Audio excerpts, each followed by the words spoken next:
Iris and Elise were always getting bright ideas.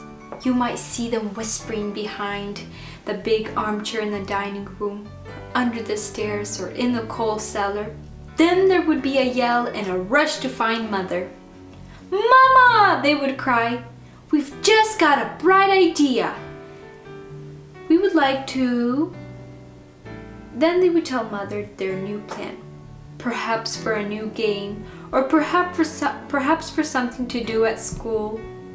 Mother did not always agree with their new ideas, and some of them, she said, were just pure mischief. But now and then the two little girls thought of something really bright and good. This particular morning they'd been talking together in whispers under a tree in the garden for quite a long time. Presently, with happy shrieks, they came rushing across the lawn into the kitchen, where Mother was peeling potatoes for dinner. "Mama," they cried, we have such a bright idea." "And what is it this time?" asked Mother. "We want you to lend us some money." "But I haven't any to lend," said Mama. "But won't Daddy give you some more?" "What for?" "We want to sow some seeds in the garden and earn some money for the missionaries, as other children do." "Where did you get such an idea?" asked Mother.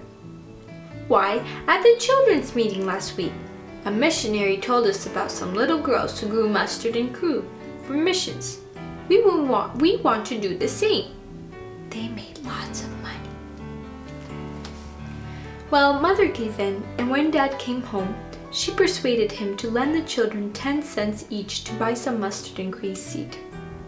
Next day, Iris and Elise were as busy as real gardeners. Daddy told them what to do and dug up a piece of ground for them. Then they leveled it and raked it over and over again until there wasn't a stone to be seen. When the plot was just right, they scattered their seed and raked it over nicely and left it to grow. In the morning, they did not need calling, for each was anxious to be out first to see if anything had started to grow yet. And a good thing it was that they went out so early, for there, right in the middle of the nicely raked patch, were 3 big birds scratching and having a fine feed of mustard and cream seed. "You naughty, naughty birds!" cried the children, shooing them away.